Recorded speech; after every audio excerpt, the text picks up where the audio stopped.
చదువులేని సామంతు. Spain దేశంలో ఒక జమీందారుండేవాడు. చాలా ధనవంతుడు, గర్విష్ఠి కావడం చేత అతను చదువుకోలేదు. తనకు అన్ని విషయాలను గురించి పరిపూర్ణమైన పరిజ్ఞానం ఉన్నదని, రాయటము చదవటము రానంత మాత్రం చేత తనకు కలిగే నష్టమేమీ లేదని, డబ్బు పారేస్తే చదవగల వాళ్ళు ఎంతమందైనా వస్తారని అతను అనుకున్నాడు. కష్టపడి అక్షరాలు దిద్దటము, వాటిని కూడబలుక్కుని చదవటము తన హోదాకు తగదని అతని అభిప్రాయం. అందుచేత అతను హమేషా తన వెంట ఉండి రాతకోతలు చూడటానికి ఒక పేదవాణ్ణి జీతానికి కుదుర్చుకున్నాడు. ఒకసారి రాజుగారి వద్ద నుండి సామంతుడికి హుకుం వచ్చింది. ఎక్కడో యుద్ధం జరుగుతున్నది. నీ సైనికులను వెంట తీసుకుని యుద్ధరంగానికి వెళ్ళి యుద్ధం చెయ్యి అని రాజు తన సామంతుడైన జమీందారుకు ఉత్తర్వు పంపాడు. జమీందారు వెంటనే తన సైనికులను ఆయత్తపరిచి తన లేఖకుణ్ణి కూడా వెంటబెట్టుకుని యుద్ధానికి బయలుదేరాడు. కొంతకాలం పాటు అంతా సవ్యంగానే నడిచింది. ఏ రోజు యుద్ధవార్తలు ఆ రోజు లేఖకుడు రాసి జమీందారు చేత ముద్ర వేయించి రాజుగారికి పంపేవాడు. కాని ఒకనాడు శత్రువుల బాణం ఒకటి గురితప్పి వచ్చి లేఖకుడికి తగలడంతో అతగాడు కాస్త కన్ను మూశాడు. కొత్త లేఖకుణ్ణి ఏర్పాటు చేసుకునే అవసరం జమీందారుకు ఏర్పడింది. కాని అది ఆ పరిస్థితిలో అంత తేలికగా సాధించే పని కాదు. అప్పటికి కూడా జమీందారు రాజసం చావలేదు.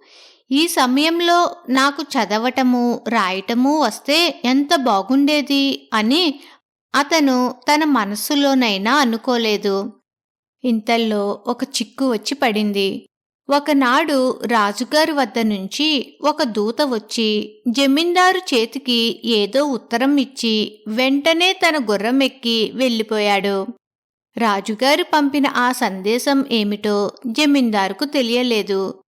రాజుగారు తనను యుద్ధరంగంలో చొరవగా ముందుకు పొమ్మంటాడా, లేక తిరోగమించమని ఆదేశిస్తాడా?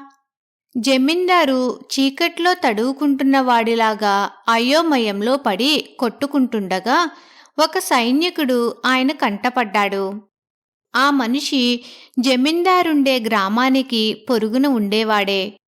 ఆ సైనికుడికి రాయటము చదవటము తెలుసు. జమీందారు అతన్ని పిలిచి, ఒరే, ఇదేమిటో చదివిపెట్టు. తప్పు చదివావో డొక్క చీరేస్తాను. పైగా ఇందులో ఉండే విషయాలు నీకు నాకు తప్ప మూడో మనిషికి తెలియరాదు, జాగ్రత్త అన్నాడు. ఆ సైనికుడికి అసలే జమీందారంటే గుర్రు. ఎందుకంటే కొంతకాలం కిందట జమీందారు ఆ సైనికుడిని ఏదో తప్పు చేశాడని కొరడాలతో కొట్టించాడు. ఇప్పుడు ఆ సైనికుడికి పగ తీర్చుకోవటానికి మంచి అవకాశం దొరికింది. వాడు రాజుగారి ఉత్తరం చూసి, కొంప మునిగింది, సేనా నాయకత్వం వదిలేసి వెంటనే దర్బారుకు వచ్చేయమని రాజుగారి ఆజ్ఞ. తమరు రాజద్రోహి అని ఎవరో ఆరోపించారుట అని చెప్పాడు. నేనా రాజద్రోహిని? అటువంటి మాట పుట్టించిన వాళ్ళు ఎంతటి దుర్మార్గులై ఉంటారు. స్వయంగా వెళ్ళి వాళ్లను శిరశ్ఛేదం చేసేస్తాను అన్నాడు జమీందారు. అతను వెంటనే రాజధానికి బయలుదేరాడు. అది దూర ప్రయాణము, కష్ట ప్రయాణము కూడాను. ఊరు పల్లె లేని చోట చీకటి పడింది. జమీందారు ఆ రాత్రి గుర్రాన్ని ఏ చెట్టుకో కట్టేసి కటిక నేల మీద పడుకుని రాత్రి గడిపాడు. తెల్లవారి లేచి చూసేసరికి దారికి ఒక పక్కగా ఒక పలక మీద ఏదో రాసి ఉన్నది. చదువురాని జమీందారుకు ఆ రాసి ఉన్నదేమిటో తెలియలేదు. అందులో సంకేతాలేమైనా ఉండి అర్థమవుతాయేమోనని ఆ పలకను సమీపించి కాలు జారి కందకంలో పడ్డాడు. దగ్గరికి రావద్దు అని ఆ పలక మీద రాసి ఉన్నది. కందకంలో నుంచి బయటపడటం గగనమైంది. నడుము పట్టేసింది. జమీందారు ముక్కుతూ ములుగుతూ దగ్గర ఉన్న గ్రామాన్ని చేరుకుని ఒక సత్రం లాంటి చోట పడక సంపాదించుకున్నాడు.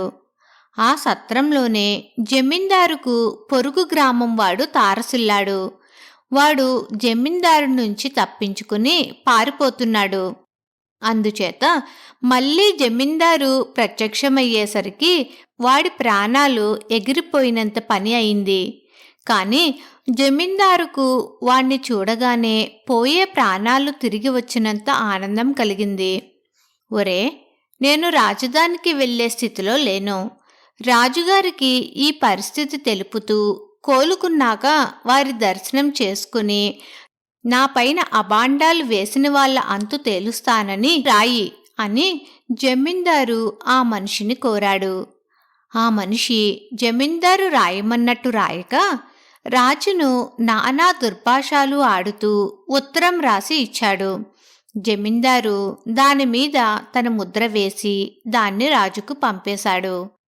రాజుగారా లేఖను చూసి తోక తొక్కిన తాచులాగా లేచి ఆ భ్రష్టుణ్ణి ప్రాణాలతో కాని శవంగా కాని వెంటనే పట్టుకురండి అని భటులకు ఆజ్ఞ ఇచ్చాడు. జమీందారును పట్టి తెచ్చి కారాగృహంలో పెట్టారు. అమిత దురాభిమాని కావడం చేత అతను రాజుగారికి ఏ విధమైన క్షమాపణ చెప్పటానికి ప్రయత్నించక బిగుసుకుని కూర్చున్నాడు. జమీందారు చేత నిజం చెప్పించడానికి రాజు చిత్రహింసలు పెట్టించాడు. కాని జమీందారు తాను నిర్దోషినని నోట అనటమే అవమానంగా భావించాడు. రాజు విసిగి, ఈ ద్రోహికి శిరశ్ఛేదం విధించుతాను అన్నాడు. న్యాయాధిపతి, మహారాజా, తొందరపడవద్దు. ఇతనికి తాను ముద్ర వేసిన పత్రాలలో ఏమున్నది చదవలేదేమోనని నాకు సందేహం కలుగుతున్నది అన్నాడు. అతనికి చదవటము రాయటము రాదని చెప్పుకుంటారు అన్నాడు మరొక రాజోద్యోగి. ఏమిటి, నా అంతవాడు 5 ఏళ్లు కష్టపడి రాయటము చదవటము నేర్చుకోగా ఈ హీనుడు ఆ పని కూడా చేశాడు కాడా?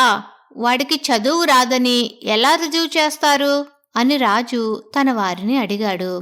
న్యాయాధిపతి జమీందారుకు మరణశిక్ష విధించే ఉత్తర్వును ఒక కాగితం మీద రాసి దాన్ని జమీందారు వద్దకు తీసుకుపోయి దీనిపైన సంతకం చేస్తే విడుదల చేస్తాము అన్నాడు. ఇందులో ఏమి రాసి ఉన్నది అని జమీందారు అడిగాడు.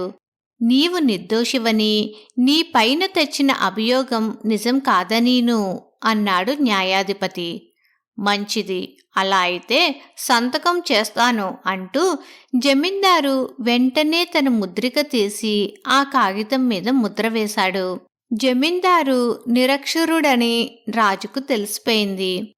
ఆయనను విడుదల చేసి పంపేశారు. జమీందారు పట్ల ద్రోహం చేసిన మనిషి దొరికాడు. వాడికి యావజ్జీవ ఖైదు విధించారు. చదువు రాకపోవటం తప్పే అయినా నమ్మక ద్రోహం దానికన్నా ఘోరమైనది కదా. ఈ సంఘటనతో జమీందారుకు తన అహంకారం, అజ్ఞానం ఎంత ముప్పు తెచ్చాయో అర్థం అయ్యి చదువుకోవడం ఎంత ముఖ్యమో గ్రహించి కొద్ది కాలంలోనే చదవడం రాయడం నేర్చుకున్నాడు. కథ సమాప్తం.